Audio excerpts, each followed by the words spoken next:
जीवन जगत असताना आई वडिलांची सेवा करा, त्यांना दुःख लागू देऊ नका।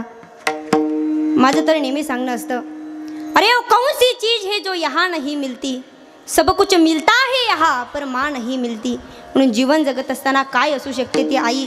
आणि ऐका, जितकी आई चांगली असते त्या आईपेक्षाही जो आपल्याकरता रात्रंदिवस कष्ट घेतो ना महाराज, त्या शब्दाचं नाव बाप असतं। बाप असतं त्या शब्दाचं नाव। माझं तर नेहमी सांगणं असतं महाराज, काय असू शकतो तो बाप, वडिलांचं वैशिष्ट्य काय असतं। आई मला 1 रुपया दे, आई मला 1 रुपया दे म्हटलं की पाकिटातून हात घालून 1 रुपया काढून देणारी आई आपल्या लक्षात राहते, बरोबर की नाही? लक्षात राहते महाराज। परंतु ऐका, पोरांच्या ॲडमिशनसाठी 2-2 लाख रुपये फीस भरणारा तो बाप किती पोरांच्या लक्षामध्ये येतो, विचार करावा लागेल दादा, आपल्याला विचार करावा लागेल। माझं तर नेहमी सांगणं असतं, ऐका, आई मला भूक लागली, आई मला भूक लागली म्हणून पाकिटातून हात घालून आणि 2 टाइमाचं जेवण देणारी आई आपल्या लक्षात राहते। परंतु हाडाचं काढं करून, रक्ताचं पाणी करून, रात्रंदिवस कष्ट करून त्या बापानं आपल्याकरता 10 एकर जमीन घेऊन आपल्या आयुष्याच्या शिदोरीची सोय लावली, तो बाप किती पोरांच्या लक्षामध्ये राहिला, विचार करावा लागेल दादा, आपल्याला विचार करावा लागेल। माझं तर नेहमी सांगणं असतं, आई तुम्हालाही आई मलाही। आपली आई जर मेली तर तिच्या कपाटामध्ये निदान 50 नव्या साड्या सापडतील। ऐका, आपली आई जर मेली ना तर तिच्या कपाटामध्ये निदान 50 नव्या साड्या सापडतील।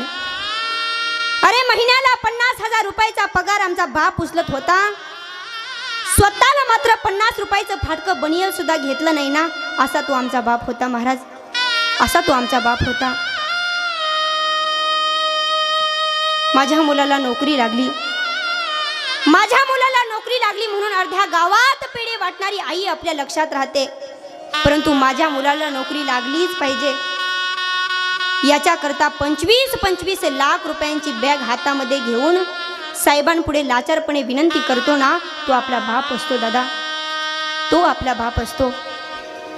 अरे आपण सर्वजण शिकलेली माणसं आहोत, जा ना एखाद्या वृद्ध आश्रमामध्ये, त्या वृद्ध आश्रमामध्ये जर तुम्हाला 25 लोक पाहायला मिळाली तर विचारा तुम्ही त्यांना की तुमची मुलं काय करतात।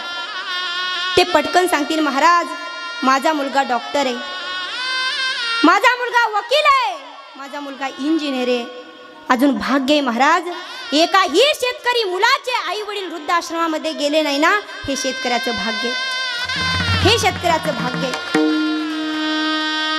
माझं तर नेहमी सांगणं असतं, अरे आमचा बाप वारला तर गोठ्यामध्ये बैल बांधलेला होता, त्या बैलानं दिवसभर चारा खाल्ला नाही, त्या बैलानं दिवसभर घेत नाही। उद्या सासरी जाणारी माझी मुलगी मला समजून घेत नाही, उद्या लग्न होणारा माझा मुलगा मला समजून घेत नाही, मला याचं वाईट वाटत नाही। परंतु माझ्या खांद्याला खांदा लावून जिनं संसार करण्याची शपथ घेतली ती माझ्या आयुष्याची जोडीदारीण माझी बायको जर मला समजून घेत नसेल तर मी जगायचं कोणासाठी, कोणासाठी जगायचं मी, असा विचार ज्याच्या मनामध्ये येतो ना, त्या शब्दाचं नाव आहे बाप, त्या शब्दाची व्याख्या आहे बाप। माझं तर नेहमी सांगणं असतं, ऐका, जे मुलं लहानपणी अनाथ असतात ना ते मोठ्यापणी पूर्ण जगाला सनाथ करून टाकतात। अरे माझ्या माऊली ज्ञानोबरायांचे आई वडील लहानपणी गेले महाराज, म्हणून तर त्यांनी पूर्ण महाराष्ट्र सनाथ करून टाकला। एकनाथ महाराजांचे आई वडील लहानपणी गेले म्हणून तर त्यांनी पूर्ण महाराष्ट्र सनाथ करून टाकला। 1674चा दिवस जवळ आला, 6 जून 1674ला रायगडावर राज्याभिषेक झाला, 32 मन सोन्याचं सिंहासन उभं राहिलं, डोक्यामध्ये सोन्याचा मुकुट आला। त्यावेळी छत्रपती शिवाजी महाराज दिवसभर दरबारामध्ये उभे राहिले। संध्याकाळी राष्ट्रमाता जिजाऊ मासाहेब छत्रपती शिवाजी महाराजांच्या जवळ आल्या।